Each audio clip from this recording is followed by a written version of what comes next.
I welcome you the next class of history. Today I am going to explain you the chapter number 3 early man hunter gatherer to food producer. आदिमानव या आदिवासी शिकार के through भोजन इकट्ठा करने वाले. For many thousands of years between 5 lakh BCE to 10,000 BCE, man was a nomad. He wandered in group from place to place in search of food and shelter. After the lapse of long period, he began to settle down and grow his own food. This new change in his life is called the Neolithic Age. बच्चों, कई हजारों सालों से 5 lakh BCE से 10,000 BCE के बीच आदमी एक खानाबदोश था। वो भोजन और आश्रय की तलाश में जगह जगह समूह में घूमता रहता था। एक लंबी अवधि के अंतराल के बाद उसने अपना भोजन स्वयं बनाना और बढ़ाना शुरू कर दिया। उनके जीवन में आए इस बदलाव को नवपाषाण युग कहा जाता है। नेक्स्ट पॉइंट हमारा है neolithic age. The term Neolithic is derived from 2 Greek words, new meaning new and lithic meaning stone. It is also referred to as New Stone Age. It began around 8000 BCE and lasted till about 4000 BCE. Neolithic Age means नवपाषाण युग. नवपाषाण शब्द 2 Greek शब्दों से लिया गया है. Neo means नया और लिथिक मीन्स पत्थर. इससे नवपाषाण युग के रूप में भी जाना जाता है. ये लगभग 8000 ईसा पूर्व से शुरू हुआ और लगभग 4000 ईसा पूर्व तक चला. Archaeological evidence of neolithic age. Archaeological evidence of neolithic age यानी नवपाषाण युग के पुरातात्विक साक्ष्य. Archaeological evidence of the Neolithic age has been found in India at several places, especially in the northwestern and northeastern parts of the country. Remains have been found in Mehergarh in Baluchistan, Pakistan, Burzahum, Kashmir, Chiran, Bihar, Sarudaru, Assam, Kuchai, Odisha, Quetta Valley, northern eastern part of Pakistan, Maski, Brahmagiri, Halore, Narshipur and Tiklakonda, all in Karnataka and Nagarjunakonda, Andhra Pradesh. ये सब क्या है? नवपाषाण युग के पुरातात्विक साक्ष्य भारत में कई स्थानों पर पाए गए हैं. विशेष रूप से देश के उत्तर पश्चिमी और पूर्वोत्तर भागों में नवपाषाण युग के अवशेष मिलते हैं. नेक्स्ट पॉइंट हमारा है the beginning of farming.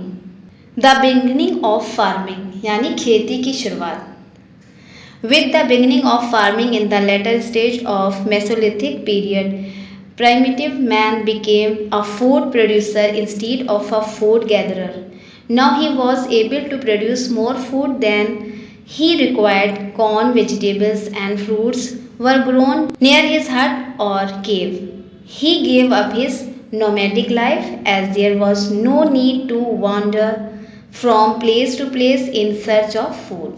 Mesolithic काल के बाद के चरण में खेती की शुरुआत के साथ आदिम आदमी एक खाद इकट्ठा करने वाले के बजाय एक खाद्य उत्पादक बन गया. अब वो आवश्यकता से अधिक भोजन का उत्पादन करने में सक्षम था. मकई, सब्जी और फल उसकी झोपड़ी या गुफा के आसपास उगाए जाते थे. उसने अपना खानाबदोश जीवन त्याग दिया क्योंकि भोजन की तलाश में जगह जगह भटकने की जरूरत नहीं थी. हमारा नेक्स्ट पॉइंट है द बिगिनिंग ऑफ हर्डिंग. पशुपालन की शुरुआत. During this time, man also began to domesticate animals such as dogs, pigs, goats, sheep, cattle, camels and horses. The domestication of these animals helped him in many ways. उस दौरान मनुष्यों ने कौन कौन से एनिमल्स को पालना शुरू कर दिया था? Such as dogs, pigs, goats, sheep, cattle, camels and horses. इन जानवरों के पालने में उन्होंने कई तरह से मदद की. Number 1, domesticated animals like cattle and goats gave him fresh milk. यानी मवेशी और बकरियों जैसे पालतू जानवरों ने उन्हें ताज़ा दूध दिया. Number 2, horses, bulls and camels were used for riding and ploughing the fields. सवारी और जुताई के लिए घोड़े, बैल और ऊंटों का उपयोग किया जाता था। Number 3, sheep provided wool for use during winters. भेड़ सर्दियों के दौरान उपयोग के लिए ऊन प्रदान करती है। 4 point, animals such as cows provided manure for his crops which greatly increased the fertility of the soil. जानवरों ने उसकी फसलों के लिए खाद प्रदान की जिससे मिट्टी की उर्वरता बहुत ज़्यादा बढ़ गई थी। नेक्स्ट पॉइंट हमारा है द इन्वेंशन ऑफ पोट्री, मिट्टी के बर्तनों का आविष्कार। When man became a food producer, he needed containers to store rice, barley and other grains. Man initially wove baskets out of wild grass and applied wet clay around the baskets.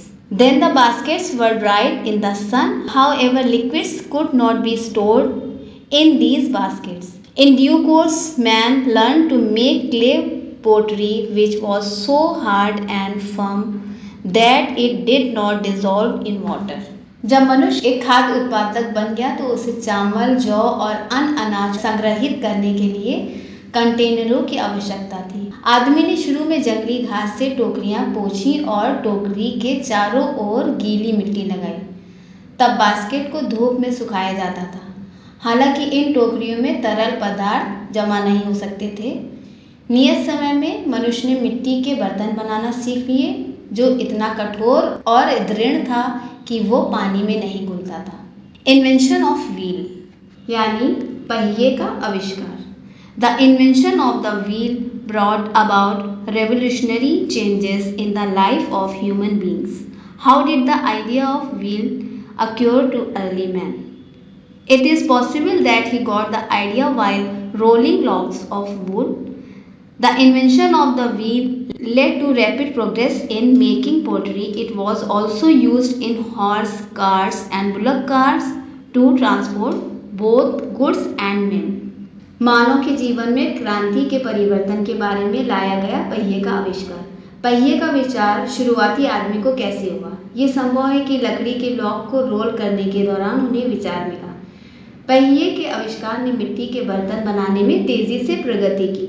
ये माल और पुरुषों दोनों के परिवहन के लिए घोड़ा गाड़ी और बैलगाड़ी में भी इस्तेमाल किया जाता था। Next point, neolithic tools and weapons यानी नवपाषाण उपकरण और हथियार। Tools and weapons were made of hard stone and were well polished and had sharp cutting edges. Sickles and plugs were used in farming. Bows and arrows used for hunting were improved. Bones were used to make needles, blades and other tools. Polished Neolithic tools have been found in Mehergarh, Pakistan, Burzahom and Gufkaral, Jammu and Kashmir, Chiran, Bihar and Piklihal, Karnataka. उपकरण और हथियार कठोर पत्थर से बने थे और अच्छी तरह से पॉलिश किए गए थे और तेज धार वाले थे। खेती में सिकल और हल का उपयोग किया जाता था। शिकार के लिए इस्तेमाल किए गए धनुष और तीर में सुधार किया गया था। हड्डियों का उपयोग सुई, ब्लेड और अन्य उपकरण बनाने के लिए किया गया था। पॉलिश किए गए नवपाषाण उपकरण पाए गए हैं। मेहरगढ़ इन Balochistan, Pakistan, बुरज़ाहोम, Kashmir and Gufkral, Jammu and Kashmir, चीरन, Bihar and पिकलिहल, Karnataka. Towards a settled and community life, एक व्यवस्थित और सामुदायिक जीवन की ओर। During the Neolithic age, man began to lead a settled life in groups. The invention of the wheel and the beginning of agriculture enabled him to give up the nomadic lifestyle. He began to live in huts and grew crops. Nearby, he learned to domesticate animals. Man had begun to wear cotton and woolen clothes and eat cooked food. नवपाषाण युग के दौरान मनुष्य समूहों में एक व्यवस्थित जीवन जीने लगा। पहिए के आविष्कार और कृषि की शुरुआत ने उन्हें खानाबदोश जीवन शैली को छोड़ने में सक्षम बनाया। वो झोपड़ियों में रहने लगे और आसपास की फसलें उगाईं। उन्होंने जानवरों को पालतू बनाना सीखा।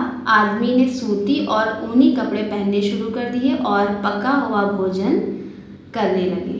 कस्टम एंड प्रैक्टिसेस, रीति रिवाज और प्रथा। Farmers and herdsman began to live in groups known as tribes. They had various customs and practices. Number 1, men took care of hunting, gathering, farming, herding. Women also helped in agriculture work such as preparing the ground, sowing seeds and harvesting the crop. किसान और चरवाहे जनजातियों के रूप में जाने जाने वाले समूहों में रहने लगे। उनके पास विभिन्न रीति रिवाज और प्रथाएं थी, जिसमें पहला है पुरुषों ने शिकार इकट्ठा करना, खेती चरवाहे का ध्यान रखा। महिलाओं ने जमीन तैयार करने, बीज बोने और फसल की कटाई जैसे कृषि कार्यों में भी मदद की। Second point, each tribe and traditions of language, music and art. प्रत्येक जनजाति में भाषा, संगीत और कला की परंपराएं थी। Number 3, tribes had their own gods. They worshiped the sun, the earth, water, fire and the cow when someone died. He was buried. Sometimes the bodies were buried along with urns containing objects to be used in the afterlife. Several burial sites have been found at Mehergarh. Number 3 points, जनजातियों के अपने देवता थे। उन्होंने सूर्य, पृथ्वी, जल, अग्नि और गाय की पूजा की। जब किसी की मृत्यु हो जाती है तो उसे दफनाया जाता था। कभी कभी शवों को कलश के साथ दफनाया जाता था, जिसमें बाद के जीवन में उपयोग की जाने वाली वस्तुएं होती थी। मेहरगढ़ में जो दफनाए गए हैं।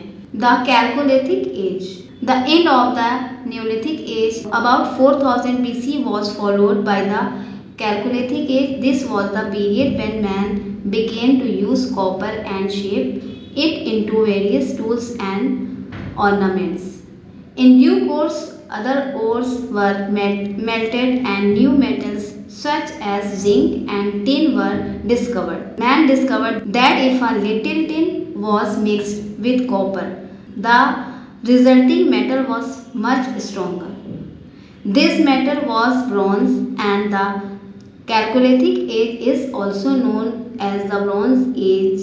Some sites where copper tools have been found are situated in Rajasthan, Maharashtra, Ganga Yamuna plains and Bihar.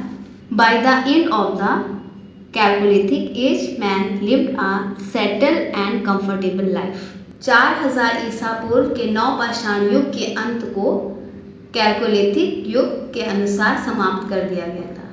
ये वो समय था जब मानव ने तांबे का उपयोग करना शुरू किया और विभिन्न उपकरणों और गहनों में आकार दिया। नियत समय में अन्य आयस्कों को पिघलाया गया था और जस्ता धातु के रूप में नए धातु जिंक की खोज की गई थी। मनुष्य ने खोजा कि यदि टिन तांबे के साथ मिलाया जाता है तो परिणाम स्वरूप जो धातु बनती है वो बहुत मजबूत होती है। इस धातु को कांस्य, ब्रोंज कहते हैं। इसलिए कैलकोलिथिक युग को कांस्य युग या ब्रोंज एज के रूप में भी जाना जाता है। रिलीजियस बिलीफ्स यानी धार्मिक विश्वास। Number 1, during the chalcolithic age priest offered prayers and sang hymns in praise of nature's phenomena. Chalcolithic युग के दौरान पुजारियों ने प्रकृति की घटनाओं की प्रशंसा में प्रार्थनाएं और भजन गाए। Number 2, animal as well as tree worship was also practised. जानवरों के साथ साथ पेड़ की पूजा का रिवाज इस युग में शुरू हुआ। Number 3, death was a mystery for man. He believed it was a long journey from which no one returned. The dead were buried with the necessities for travel and survival. मृत्यु मनुष्य के लिए रहस्य थी। इस युग में लोगों का मानना था कि मृत्यु एक लंबी यात्रा है जिसमें से कोई भी वापस नहीं लौट पाता है, इसलिए इस युग के आवश्यक चीज़ों के साथ दफनाया जाता था। नंबर 4 लास्ट पॉइंट हमारा है amulets and seals discovered at Chalcolithic sites indicates that the people believed in spirits. कैलकुलिथिक युग के स्थलों पर खोजे गए और उससे प्राप्त ताबीज और मोहरों से पता चलता है कि इस युग के लोग आत्माओं में विश्वास करते थे। स्टूडेंट्स, ये चैप्टर यहीं पर कंप्लीट होता है।